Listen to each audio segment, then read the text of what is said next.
بسم اللہ الرحمن الرحیم والصلاة والسلام علی رسول اللہ وعلی آلہ وصحبہ اجمعین۔ معزز ناظرین و سامعین کرام، السلام علیکم ورحمۃ اللہ وبرکاتہ۔ حضرت عبداللہ ابو نیذر تاریخ اسلام کے پہلے مسلمان بادشاہ حضرت اسہم بن ابجر کو یہ شرف حاصل ہے کہ وہ اپنے 3 صحابی رسول بیٹوں کے والد ہیں اور ایک صحابی رسول شہزاد نخترہ کے چچا زاد بھائی ہیں۔ یہ منفرد فضیلت صرف حضرت نجاشی کے علاوہ کسی کو حاصل اور نصیب نہیں ہوئی۔ ہجرت حبشہ کے بعد حضرت نجاشی کو جب سب سے پہلا مکتوب نبوی ملا تو انہوں نے آپ صلی اللہ علیہ وسلم کے اس مکتوب گرامی کو سر آنکھوں پر لگاتے اور چومتے ہوئے اپنے بھرے شاہی دربار میں آپ کی نبوت و رسالت کی تصدیق کرنے کے بعد یہ بھی بتایا کہ نبی منتظر کے متعلق جو پیشین گوئیاں، علامات اور روایات ہماری کتابوں میں موجود ہیں وہ سب کی سب آپ صلی اللہ علیہ وسلم پر صادق آتی ہیں۔ مکتوب نبوی کے جواب میں شاہی حبشہ نے بھی آپ صلی اللہ علیہ وسلم کی خدمت میں ایک خط تحریر فرمایا، جس میں یہ ذکر کیا گیا کہ میں اپنے سب سے بڑے بیٹے اریحا اور ایک حبشی وفد کو خدمت نبوی صلی اللہ علیہ وسلم میں بھیج رہا ہوں، مگر بحیرہ احمر میں کشتی ڈوب جانے کے سبب حبشی وفد کے ساتھ ساتھ شاہ حبشہ کا بیٹا بھی شہید ہو گیا ہے۔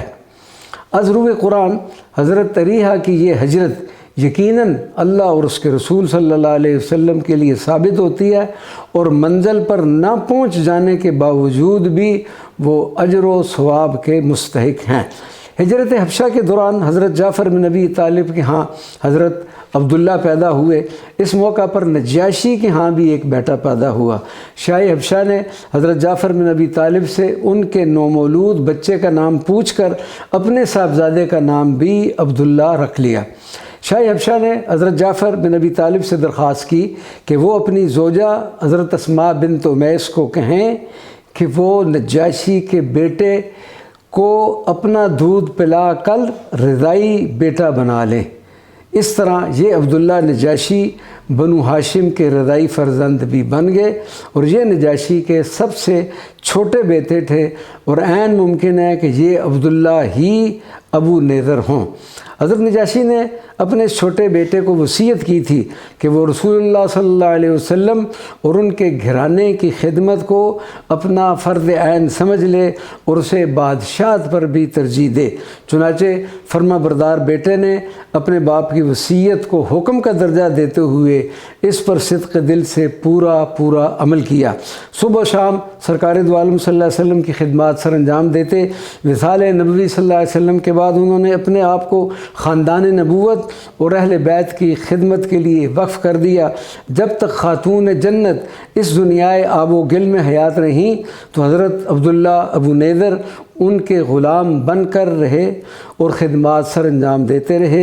ان کے بعد سیدنا علی کرم اللہ وجہہ کے وفادار غلام بن کر ان کی خدمت بھی کرتے رہے۔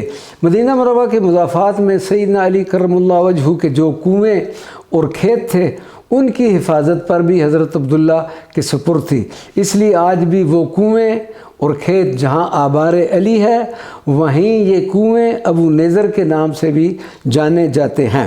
شاہ حبشہ حضرت اسہم بن ابجر کے وصال کے بعد حبشی سرداروں کا ایک وفد حضرت ابو نیذر کو شاہی تخت و تاج کو سنبھالنے کی درخواست لے کر مدینہ منورہ میں آیا تھا، مگر شہزادہ ابو نیذر نے اپنے والد کی وصیت پر عمل کرتے ہوئے اسی تناظر میں حضرت ابو نیذر نے تخت و تاج کی پیشکش کو ٹھکرانے کے بعد فرمایا تھا، ما کنت لا طلب الملک بعد ام من اللہ علی بالاسلام، یعنی جب اللہ تبارک و تعالیٰ نے مجھے اسلام جیسی نعمت عظمیٰ سے نواز دیا تو اب مجھے کسی تخت و تاج کی ضرورت نہیں۔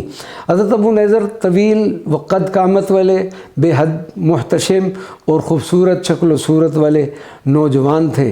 ان کا رنگ بھی حبشیوں والا نہ تھا، بلکہ دیکھنے والے کو وہ ایک عرب کے رنگ و روپ میں ہی دکھائی دیتے تھے۔